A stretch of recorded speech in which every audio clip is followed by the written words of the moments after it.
नमस्कार दोस्तों, स्वागत है आपका अपने YouTube चैनल इंडियन मैथ्स पे। और मैं टीपी स्टार आज आपके लिए लेकर आया हूँ आयु संगठन मानव भूगोल कक्षा 12।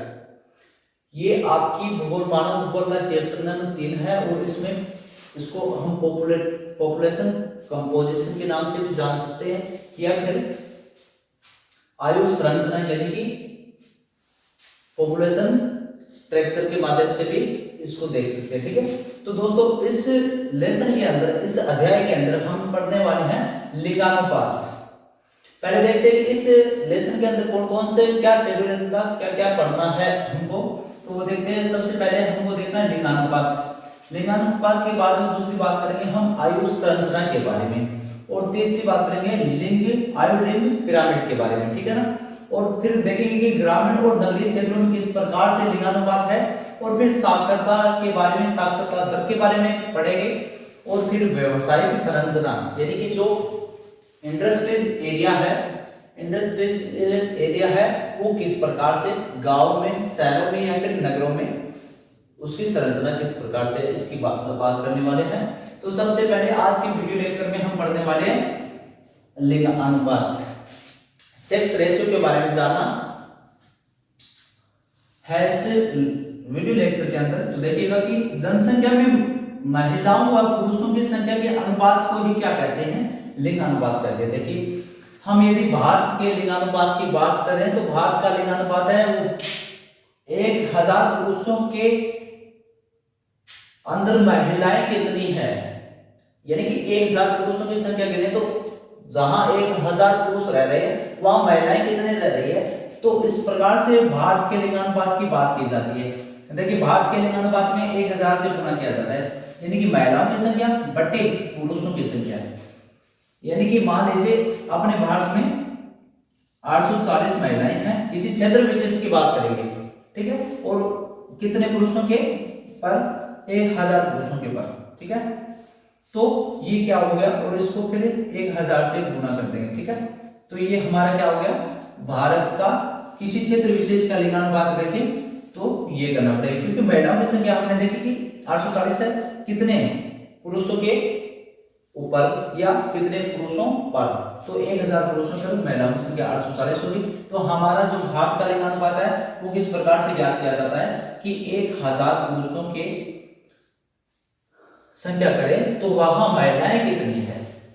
ठीक है, जनसंख्या में महिलाओं व पुरुषों की संख्या के अनुपात को ही क्या कहते हैं, लिंग अनुपात कहते हैं, लिंगानुपात कहते हैं। ठीक है, तो भारत की बात करें तो भारत में 1000 पुरुषों के पीछे महिलाएं या 1000 पुरुषों पर महिलाएं कितनी है, तो उस आधार पर लिंगानुपात का जो रेशियो है वो निकाला जाता है। लेकिन कई राज्यों में या कई देशों में या किसी भी क्षेत्र के लिंगानुपात ऐसी भी हो सकती है कि वह पुरुषों की संख्या देखें, ठीक है, और पुरुषों में क्या करें, महिलाओं की संख्या उनका भाग लगाते हैं, और हो सकता है वो 1000 से गुणा करके 100 पुरुषों के मध्य महिलाएं देखें तो भी हो सकता है उसको 100 से गुणा कर देंगे। ठीक है, भारत में होता है अपने 1000 पुरुषों के मध्य या 1000 पुरुषों पर महिलाएं कितनी है इसकी बात करता है। ठीक है, तो आज के वीडियो के लेक्चर के अंदर हम लिंगानुपात की बात करने वाले हैं, और इस अगले वीडियो लेक्चर के अंदर अपन ये टॉपिक करेंगे, यानी कि ग्रामीण क्षेत्रों में लिंगानुपात किस प्रकार से होता है, आयु लिंग पिरामिड क्या होता है, और आयु संरचना के बारे में भी बात करने वाले हैं। देखिए, आपको सबसे पहले देखते हैं तो लिंगानुपात की जो डेफिनेशन है, लिंगानुपात की जो परिभाषा है उसको किस प्रकार से देखेंगे कि जनसंख्या, किसी क्षेत्र विशेष की जनसंख्या देख सकते हैं आपके चैप्टर नंबर 2 में, यानी कि विश्व जनसंख्या घनत्व वितरण और बढ़ती में देखें तो एक क्षेत्र विशेष की बात की जाती थी। तो उसी आधार पर एक क्षेत्र विशेष की बात है कि तो जनसंख्या में महिलाओं और पुरुषों की संख्या का जो रेशियो है, अनुपात है, उसी को क्या कहेंगे, लिंगानुपात कहेंगे। अब देखिए, विश्व जनसंख्या की बात करते हैं, वर्ल्ड पॉपुलेशन की बात करेंगे तो औसत लिंगानुपात है, औसत लिंगानुपात कहां का है, तो देखिए औसत लिंगानुपात हमारे विश्व का क्या रहता है कि 100 महिलाओं पर 102 पुरुष है। कितना है, जहां भाई 100 महिलाएं रह रही है वहां कितने पुरुष रह रहे हैं, 102 व्यक्ति या पुरुष की बात करूं, व्यक्ति में तो महिलाएं और पुरुष दोनों आ जाता है, लेकिन अपन क्या करेंगे, पुरुष की बात करेंगे। कितनी महिलाएं, जहां 100 महिलाएं रह रही है वहां 102 पुरुष रह रहे हैं। ये अपना क्या हो गया, औसत लिंगानुपात यानी कि एवरेज रेशियो हो गया है विश्व का। ठीक है, अब देखिए सर्वाधिक लिंगानुपात की बात करें कि सर्वाधिक लिंगानुपात कहां का है, तो देखिए लेटविया नाम का एक देश है, लेटविया, वहां पे लिंगानुपात है या फिर लिंग रेशियो है या सेक्स रेशियो है, वो कितना है कि 100 महिलाओं के पीछे कितना रह रहा है, 85 पुरुष रह रहे हैं। सबसे बढ़िया बात है कि 100 महिलाएं हैं, 100 वुमेन है या 100 महिलाएं कर दीजिए, तो 100 महिलाएं जहां रह रही है वहां पुरुष कितने रह रहे हैं, पुरुष 85 रह रहे हैं। ठीक है, तो यह महिलाओं की संख्या क्या है, ज्यादा है, महिलाओं की संख्या क्या है, ज्यादा है, तो यहाँ का जो लिंगानुपात हो गया वो क्या हो गया, अधिकतम हो गया, सर्वाधिक हो गया, क्या हो गया, सर्वाधिक हो गया। ठीक है, सर्वाधिक हो गया, लेकिन न्यूनतम की बात करें यानी कि सबसे कम लिंगानुपात कहां का है, किस देश का है, तो वो आता है अपना संयुक्त अरब अमीरात, यूएई, संयुक्त अरब अमीरात का जो लिंगानुपात है या फिर सेक्स रेशियो की बात करूं मैं, तो क्या होगा कि 100 पुरुषों के बदले या फिर 100 महिलाओं की बात करूं तो 100 महिलाएं ज्यादा रही है, 100 महिलाओं का कितने पुरुष है, तो भैया 311 पुरुष है। तो यहाँ का तो सिस्टम बिल्कुल सही डगमगा गया है, क्योंकि जहां 100 महिला रह रही है वहां क्या हो रहा है कि 311 पुरुष रह रहे हैं, तो शादीवादी तो होनी नहीं है उनकी, क्योंकि 100 पुरुषों की शादी करेंगे तो 100 महिलाओं के साथ होगी और वो 211 पुरुष तो उनका क्या होगा। इसलिए हमें क्या करना पड़ेगा, लिंगानुपात को बढ़ाना पड़ेगा, और बढ़ाएं किस लिए, किस प्रकार से बढ़ाया जाए। देखिए सबसे पहले हम जानेंगे कि लिंग अनुपात कम होने का कारण क्या है, किस रीजन से लिंगानुपात है वो घट रहा है, डिक्रीज और इंक्रीज की बात करेंगे, तो घटना और बढ़ना किस आधार पे हो रहा है तो उसकी बात करेंगे। देखिए हम भारत की बात कर रहे हैं, तो भारत में रह रहे हैं, भारत की बात करेंगे, ठीक है ना, जिस देश में रहते हैं उस देश की बात करते हैं पहले, फिर विश्व का देखेंगे। तो लिंगानुपात कम होने का कारण क्या है भाई, सबसे पहला सबसे बड़ा कारण और मेन रीजन बात करें हम तो कन्या भ्रूण हत्या है। देखिए आजकल क्या होता है कि गर्भधारण करने के बाद सोनियोग्राफी के द्वारा ये जांच कर लिया जाता है कि गर्भ में बच्चा है या फिर बच्ची है, यानी कि लड़का है या लड़की है। और कई बार क्या होता है कि लड़की होती है तो उसका गर्भ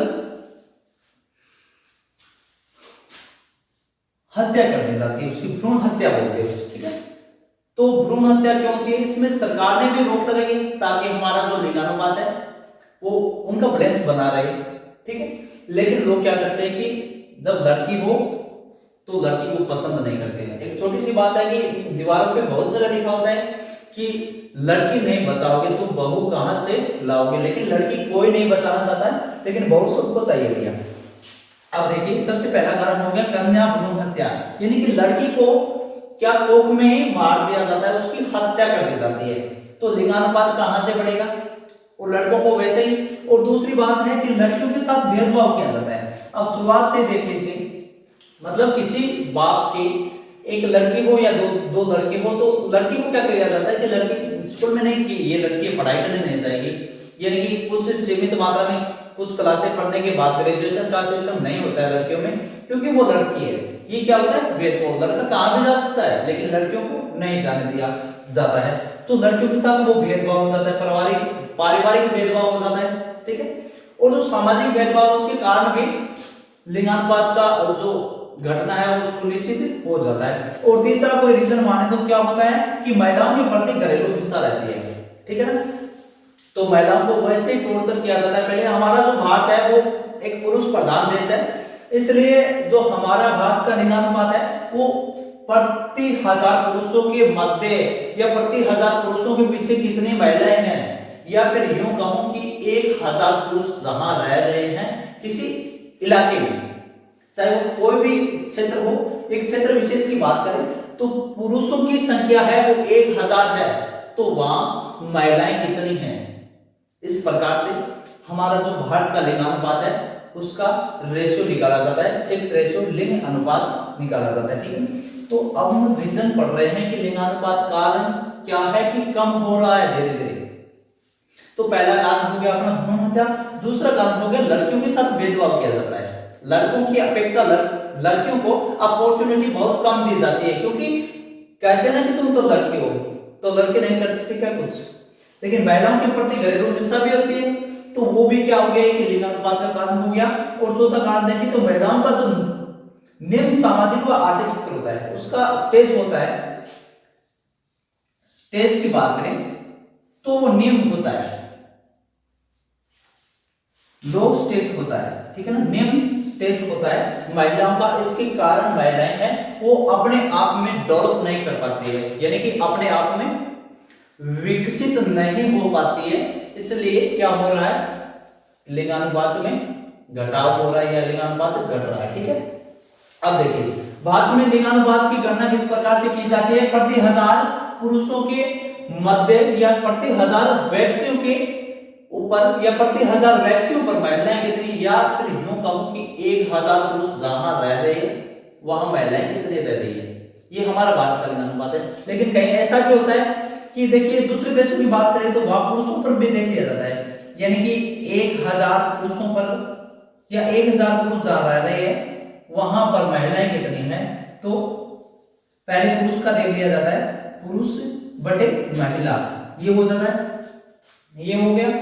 अब अपन बात करें विश्व जनसंख्या में किस देश की लिंगानुपात सबसे अधिक है यानी कि सर्वाधिक है, कौन से देश का लिंगानुपात न्यूनतम है यानी कि सबसे कम है, और हमारा जो विश्व का एवरेज लिंगानुपात है वो क्या है, तो आपने बात की कि एवरेज लिंगानुपात है वो 100 महिलाओं की जगह 102 पुरुष है, तो जहां 100 महिलाएं वहां 102 पुरुष रह रहे हैं। ये हमारा जो विश्व का औसत लिंगानुपात एवरेज जो सेक्स रेशियो है वो 100 महिलाओं पर कितने 102 पुरुष की गणना की जाती है, ठीक है। और सर्वाधिक कहां का है, तो सर्वाधिक लेटविया, लेटविया भैया यूरोप महाद्वीप में आता है, यूरोप महाद्वीप का एक देश है लेटविया। वहां पर क्या है कि जहां 100 महिलाएं रह रही है वहां 85 पुरुष है, तो वहां का जो लिंगानुपात है वो सर्वाधिक है। अब आप सोच रहे होंगे कि 100 महिला जहां रह रही है वहां 85 ही पुरुष क्यों है, तो ऐसा भी हो सकता है कि जो लेटविया की महिलाएं हैं वो साक्षर हैं, और जहां की महिलाएं साक्षर होती है वो अपने आप का डेवलप यानी अपने आप का काम खुद से कर लेती है, और वहां के पुरुष अपने बिजनेस के लिए या फिर कुछ और काम के लिए क्या कर जाते हैं, प्रवास कर जाते हैं, प्रवास कर जाते हैं, तो वहां पुरुषों की संख्या क्या हो गई, कम हो गई। और प्रति 100 पुरुष महिलाओं के पीछे देखें तो पुरुष कितने हैं लेटविया के अंदर 85 है, तो यहाँ का लिंगानुपात सर्वाधिक होना है, यानी कि जब 100 महिलाओं की बात करें 100 महिलाएं हैं वहां कितने पुरुष हो गए 100 हो गए, तो लिंगानुपात क्या होगा, बराबर होगा। लेकिन यदि महिलाओं से अधिक पुरुष हो गए तो वहां का लिंगानुपात क्या हो जाएगा, कम हो जाएगा। क्योंकि देखिए एक तो आप यहाँ सूत्र से देखिए, सूत्र से देखिए, आपने भारत की देखी तो भारत में क्या है, महिलाओं की संख्या हम किसका भाग लगाते हैं, पुरुषों का। तो मान लीजिए 4 महिलाएं हैं, पुरुष कितने हैं, जहां 4 महिलाएं रह रही है वहां कितने पुरुष रह रहे हैं, 5 पुरुष रह रहे हैं। तो आपको पता है कि 4 में 5 का भाग लगाएंगे तो इसका आंसर कितने से कम आएगा, 1 से क्या आएगा, 1 से कम आएगा, 1 से कम आएगा, मतलब 0 और 1 के बीच आएगा। तो इस चीज को अपन कितने से गुना करें, वो चीजें 1000 की बात करें तो 1000 से कम होगा, यदि 100 की बात करें तो 100 से कम होगा। कहने का मतलब है जब ऊपर की संख्या बड़ी हो और नीचे की संख्या छोटी हो, आप मैथ के अंदर पढ़ के आए हो कि अंश और हर में फर्क क्या होता है कि अंश किसी चीज का देखिए कोई भी भिन्न होती है। आपको इस सूत्र के माध्यम से मैं थोड़ा समझाना चाहूंगा कि अंश और हर की बात करें तो यहाँ अंश क्या हो गया, ऊपर की संख्या बोलते हैं अंश, ठीक है। तो अंश क्या हो गया, महिलाएं हो गई, ठीक है, और हर क्या हो गया, पुरुष हो गया।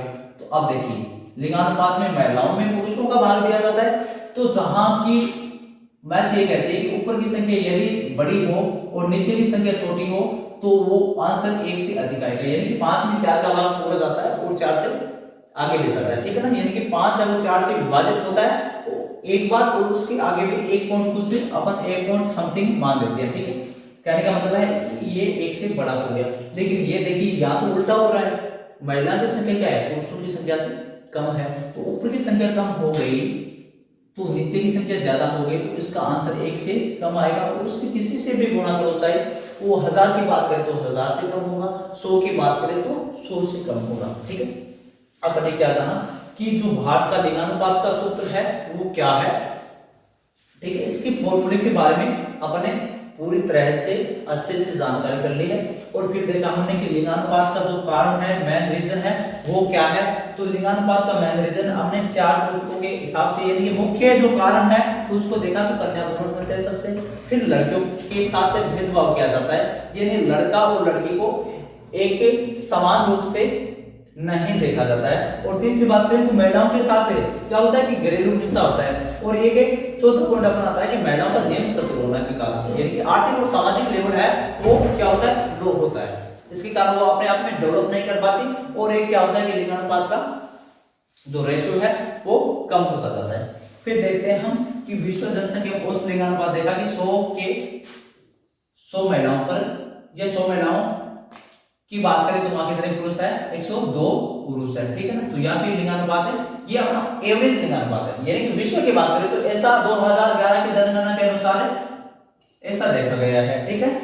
अब सर्वाधिक लिंगानुपात हमने लेटविया की बात की, तो लेटविया में पुरुष कम है भैया। अब देखिए महिलाएं 100 है और 100 में हम पीछे का भारत लगाएं, लेटविया की बात करें तो ये अंश क्या आने वाला है, 1 से बड़ा आने वाला है। और 1 से बड़ा आने वाला है मतलब इसको किससे भी गुणा करो, चाहे 100 किलो या फिर 1000 पर बात करो, तो ये क्या होने वाला है, अधिक होने वाला है। किसी, क्योंकि महिलाओं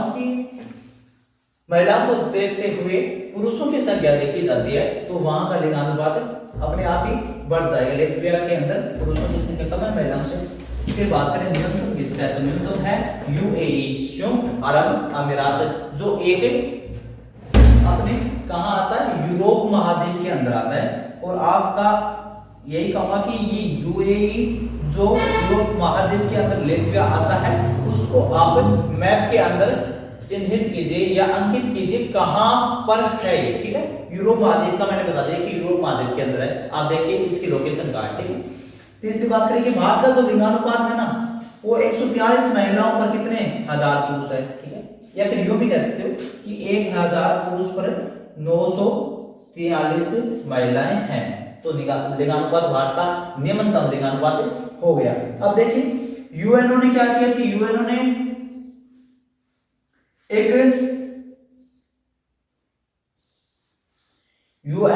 एक अपनी गणना के अनुसार एक इंफॉर्मेशन दी कि जो विश्व के 139 देश है वहां का जो लिंगानुपात है वो तो ठीक ठाक है, वहां का लिंगानुपात है वो ठीक ठाक है। लेकिन जो 72 देश है उनका लिंगानुपात बहुत ही घटिया है, यानी कि बहुत ही न्यूनतम है। तो विश्व के 139 देशों का लिंगानुपात ठीक है, यानी कि अच्छा मानता है यूएनओ, और 139 अच्छा मानता है। और 72 जो देश है उसका लिंगानुपात बिल्कुल सही घटिया, यानी कि न्यूनतम लिंगानुपात है। लेकिन भारत का भी क्या है, न्यूनतम है। अब देखिए महाद्वीपों की बात करें तो कौन से महाद्वीप का लिंगानुपात सर्वाधिक है और कौन से महाद्वीप का या फिर कहां का लिंगानुपात न्यूनतम है या फिर कम है। तो देखिए सर्वाधिक लिंगानुपात वाला जो महाद्वीप है वो यूरोप महाद्वीप है। यूरोप महाद्वीप का लिंगानुपात है वो सर्वाधिक है, सबसे अधिक है। और इसी तरह हमने न्यूनतम की बात करें, यानी कि सबसे कम किसका है, तो एशिया महाद्वीप। और अपना भारत किसमें आता है, एशिया महाद्वीप में। तो हम लोग जहां रहते हैं एक एशिया महाद्वीप के अंदर रहते हैं, और एशिया महाद्वीप में भारत आता है, तो भारत का भी जो लिंगानुपात क्या हो गया, न्यूनतम हो गया। यानी कि हमने देखा कि भारत का लिंगानुपात क्या है, तो 1000 पुरुषों के मध्य देखिए तो कितनी महिलाएं हैं, 943 महिलाएं हैं, ठीक है।